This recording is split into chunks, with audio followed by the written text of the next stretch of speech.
Hello बच्चों, welcome to the channel physics with Sarang.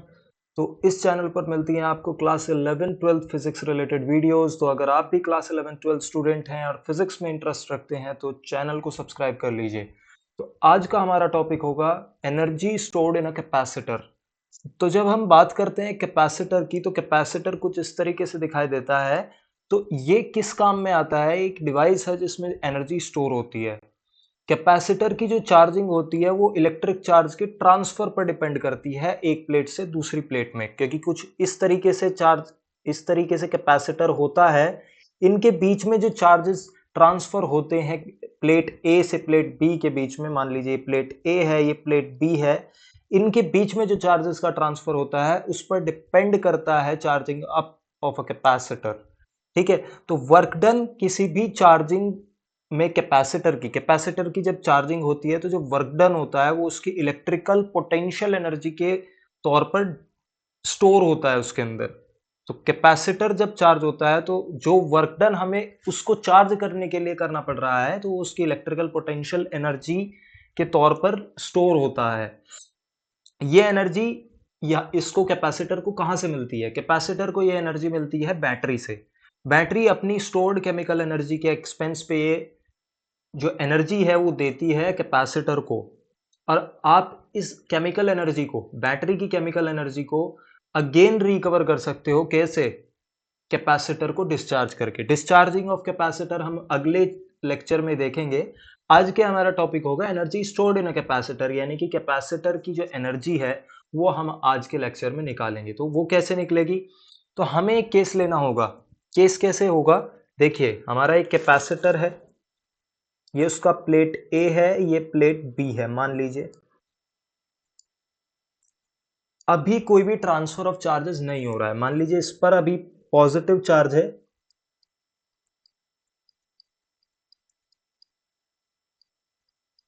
And इस पर नेगेटिव चार्ज है। ठीक है, अभी कोई भी चार्जेस का कोई भी, दोनों एक तरीके से देखा जाए तो अनचार्ज है, यानी कि कैपेसिटर की जो प्लेट्स हैं उन पर एक पर पॉजिटिव है एक पर नेगेटिव है, अभी कोई भी ट्रांसफर नहीं हो रहा है। मान लीजिए अब ट्रांसफर शुरू होता है। कैसे? ये प्लेट आपकी 1 है, ये प्लेट 2 है, और यहां से जो पॉजिटिव चार्ज है वो डिस्प्लेस होता है इस साइड। ठीक है, क्योंकि आपको यहां पर नेगेटिव दिखाई दे रहा है लेकिन पॉजिटिव चार्ज भी कुछ होगा। ये नहीं है तो पूरी प्लेट हमारी नेगेटिवली चार्ज होगी। हमारे जब इलेक्ट्रॉन्स ट्रांसफर होते हैं एक तरीके से, तब हमारा पॉजिटिव और नेगेटिव चार्ज के बारे में कहा जाता है। हमने पिछले वीडियोस में कवर किया था। तो energy stored in a capacitor जब हम निकालते हैं तो हम एक ऐसा केस लेंगे जहां पर हमारी दो कैपेसिटर प्लेट्स हैं। मान लीजिए फर्स्टली वो अनचार्ज हैं। अब हमारा पॉजिटिव चार्ज प्लेट 2 से प्लेट 1 पर धीरे धीरे ट्रांसफर हो रहा है। इस प्रोसेस में हमें वर्क करना पड़ेगा। क्यों करना पड़ेगा? क्योंकि ये किस एक्सटर्नल फील्ड में है? देखिए, ये एक इलेक्ट्रिक फील्ड इस साइड होगी, पॉजिटिव से नेगेटिव एक इलेक्ट्रिक फील्ड होगा, है ना। इसके अगेंस्ट हमको काम करना पड़ेगा। इस पॉजिटिव चार्ज को 2 से 1 में ले जाने के लिए हमें इस इलेक्ट्रिक फील्ड के अगेंस्ट वर्क करना पड़ेगा। मान लीजिए इनिशियली किसी भी इंस्टेंट पर, इस पर आपका क्यू बार है और इस पर नेगेटिव क्यू बार है। हम बार से रिप्रेजेंट कर रहे हैं क्योंकि हम किसी पर्टिकुलर इंस्टेंट पर निकाल रहे हैं। इनिशियली हो सकता है इस पर क्यू हो या एंड में इस पे जाके क्यू हो जाए। हम एक पर्टिकुलर इंस्टेंट पे देख रहे हैं तो अभी हमने इसको क्यू बार से डिनोट किया है। तो प्लेट 1 पर क्यू बार है, प्लेट 2 पर नेगेटिव क्यू बार है। मान लीजिए dt टाइम में हमारा dq चार्ज, dq बार चार्ज ट्रांसफर हुआ फ्रॉम प्लेट 2 टू प्लेट 1। तो अगर हम ट्रांसफर से पहले, ट्रांसफर से पहले या बिफोर ट्रांसफर अगर हम पोटेंशियल निकालते हैं तो पोटेंशियल क्या आएगा? v bar is equal to Q bar divided by C. ठीक है, यही तो पोटेंशियल आएगा। पोटेंशियल क्या होता है? Charge divided by the capacitance. तो पोटेंशियल ये आएगा क्यू बार बाई सी। अब हमारा ट्रांसफर जब हो रहा है और एक पर्टिकुलर dt टाइम में dq बार चार्ज ट्रांसफर हुआ हमारा नेगेटिव प्लेट से पॉजिटिव प्लेट पर, तो हमें वर्क डन करना पड़ रहा है किसके अगेंस्ट? एक इलेक्ट्रिक फील्ड के अगेंस्ट। इस इलेक्ट्रिक फील्ड के अगेंस्ट जब हम वर्क डन निकालेंगे तो वो क्या होगा? v dq, v बार dq बार। क्यों? क्योंकि देखिए पोटेंशियल कितना है v बार किसी भी पर्टिकुलर इंस्टेंट पर, और कितना चार्ज ट्रांसफर हुआ? dq बार ट्रांसफर हुआ है फ्रॉम प्लेट 2 टू 1। और अगर आप टोटल वर्क डन निकालना चाहते हैं तो क्या करेंगे? इसको इंटीग्रेट कर देंगे, v बार dq बार। और कहां से कहां तक इंटीग्रेट करेंगे? हमें क्या चाहिए? देखिए हम किसके रेस्पेक्ट में इंटीग्रेट कर रहे हैं? चार्ज के रेस्पेक्ट में डिफरेंशिएट इंटीग्रेट कर रहे हैं। तो जब चार्ज के रेस्पेक्ट में इंटीग्रेट होगा तो चार्ज ही हमारी लिमिट्स होंगी। तो मान लीजिए जीरो से और कैपिटल क्यू तक हमारी इंटीग्रेशन है, दैट इज उसको जीरो से हम लेके गए और टोटल चार्ज क्यू हमारा ट्रांसफर हुआ है।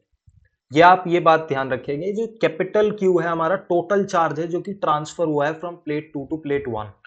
तो v बार डी क्यू किस तरीके से हम निकालेंगे? v बार की वैल्यू रखेंगे, v बार की वैल्यू है q bar by C into D Q bar. तो ये तो सिंपल इंटीग्रेशन है, 1 बाई सी हमारा कॉमन हो जाएगा। 1 बाई सी को आप बाहर निकाल सकते हैं, 1 बाई सी को, क्योंकि वो हमारा वेरिएबल नहीं है, वेरिएबल हमारा क्यू बार डी क्यू के रेस्पेक्ट में हो रहा है। तो हमारा 1 by C is a constant and 0 to Q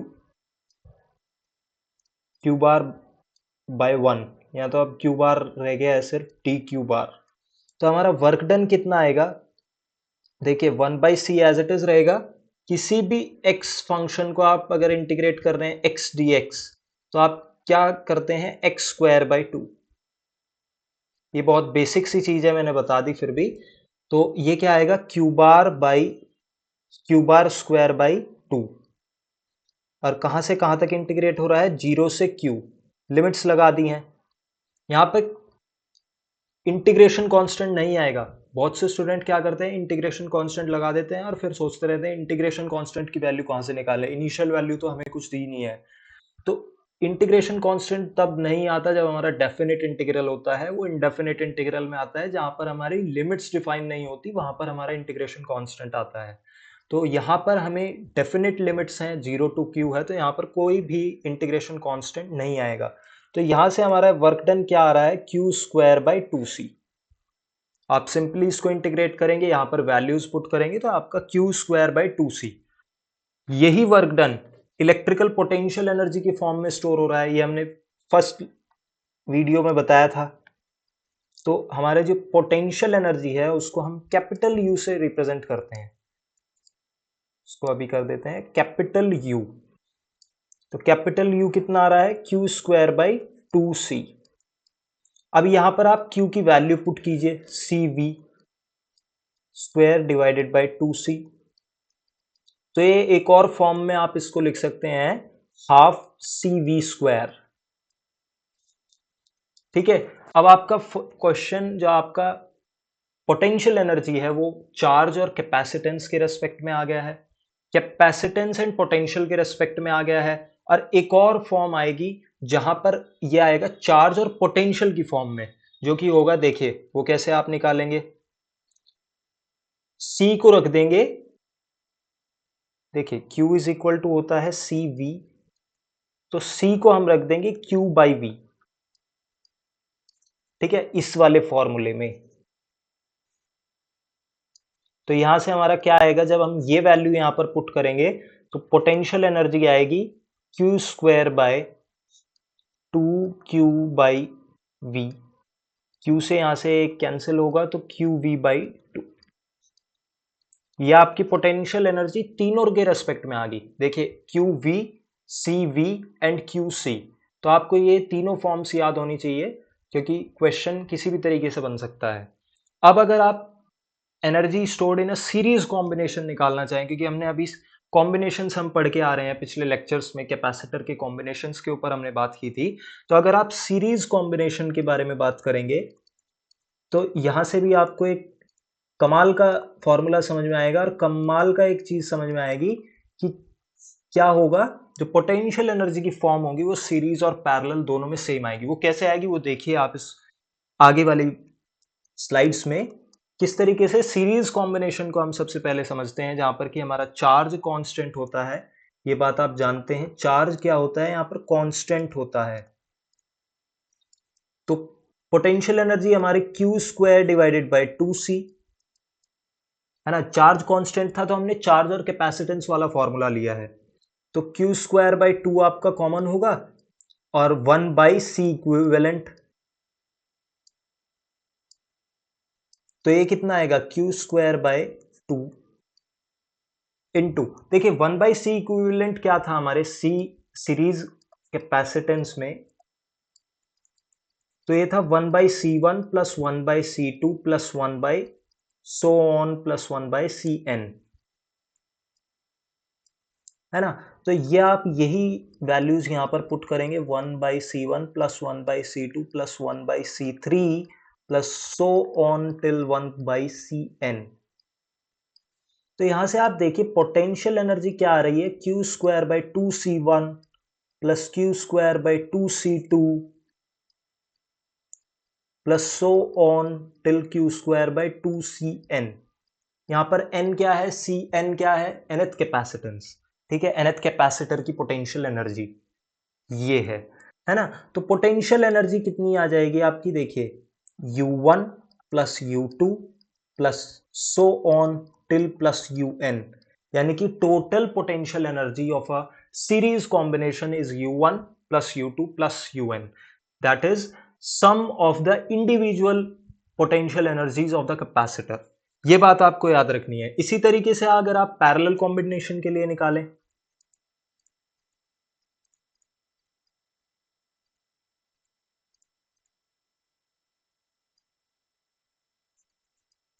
parallel combination के लिए क्या आएगा, देखिए यहां पर आप क्या जानते हैं, पोटेंशियल कांस्टेंट होता है। तो आपको अब कौन सा रिलेशन लेना है, जहां पर कैपेसिटेंस और पोटेंशियल दोनों आपस में रिलेटेड हो, दैट इज आपको क्या लेना है, जिसमें CV ये दोनों चीजें हो, ठीक है, that is half CV square वाला फॉर्मूला आप ले सकते हैं। यहां पे आप क्या लिखेंगे, half of V square, and ये क्या है, C इक्विवेलेंट। पैरेलल में क्या होता है, C इक्विवेलेंट क्या होता है, सिंपल सम होता है, summation C1 plus C2 plus so on till Cn। तो देखिए क्या आ रहा है, C1 plus C2 plus so on till the Cn capacitance. तो यहां पर आपका ये किस तरीके से आ रहा है, ये अगेन ऐसे ही आ रहा है, U1 plus U2 plus till UN। देखिए क्योंकि आप इसे लिखेंगे half C1 V square plus half C2 V square plus so on half Cn V square. तो ये क्या हो जाएगा, ये भी इसी तरीके से आ रहा है, that total potential energy of a parallel combination is the sum of the individual potential energies of the capacitors. ठीक है, ये बात आप याद रखेंगे। अब आपसे कोई क्या पूछ सकता है, energy density of an electric field. एक ये टॉपिक इसके अंदर आता है, एनर्जी डेंसिटी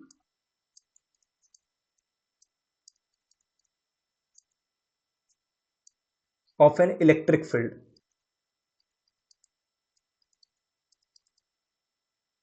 तो ये क्या चीज है, अब इसको समझते हैं।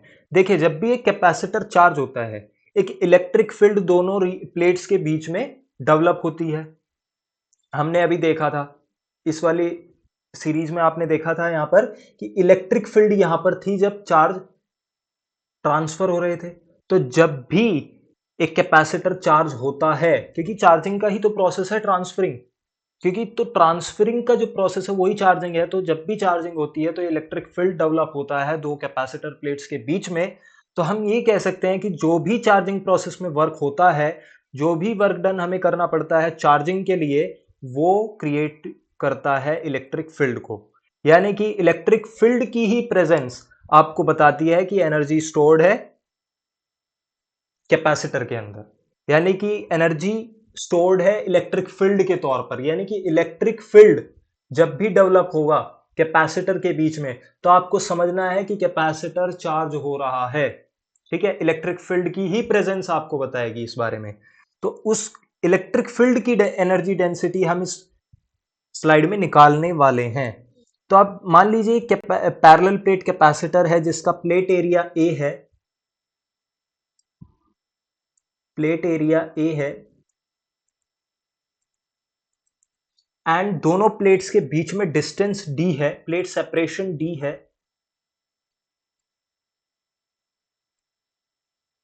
ठीक है, कुछ इस तरीके से। ये आपके पैरेलल प्लेट कैपेसिटर्स हैं, इनके बीच में आपका डिस्टेंस डी है और प्लेट एरिया ए है। तो हम जानते हैं कैपेसिटेंस कितना आता है ऐसे पैरेलल प्लेट कैपेसिटर सिस्टम का, A epsilon naught by D.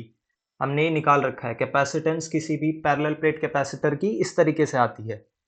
अब अगर इसके बीच में इलेक्ट्रिक फील्ड मान लीजिए इस डायरेक्शन में डेवलप हो रहा है, तो हम जानते हैं इलेक्ट्रिक फील्ड क्या होगी। इलेक्ट्रिक फील्ड दो प्लेट्स के बीच में हमने निकाली थी, क्या थी, सिग्मा बाई एप्सिलॉन नॉट। अगर आपको ये चीजें नहीं पता है तो आप हमारी पुरानी वीडियोस को, इलेक्ट्रिक फील्ड वाला जो चैप्टर था उसको जाकर जरूर देखें, क्योंकि अगर आपने वो चैप्टर नहीं देखा है तो आप सीधे अगर चैप्टर 2 पर आ गए हैं तो ये आपके लिए बुरा होगा, क्योंकि चैप्टर 1 के बिना आपको चैप्टर 2 समझ में नहीं आएगा।